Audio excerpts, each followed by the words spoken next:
In happier times, these streets were filled with tourists, flocking to the tropical island archipelago. Today, donkeys and locals are Lamu's only clientele.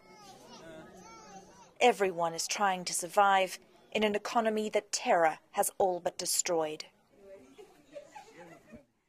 And desperate to do it while the sun is shining because of the curfew imposed after the violence in the area in June. The attacks in nearby Mpeketoni were horrific. At night, armed men killed 70 people watching World Cup football. The militants fled into the bush and were never caught.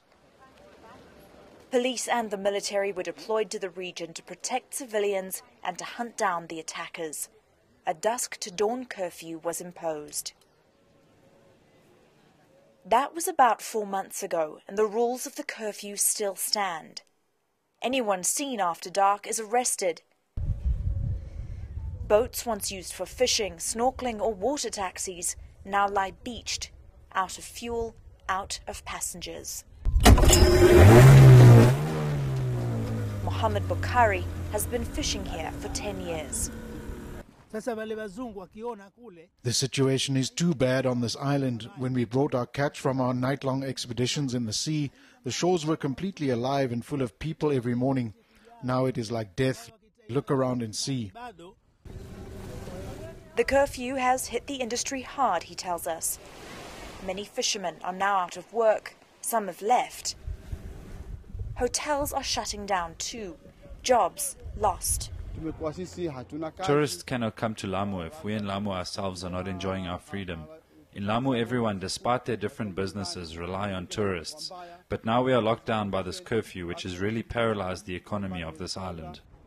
While the curfew was intended to tackle insecurity in the country, it has now created economic insecurity for many residents.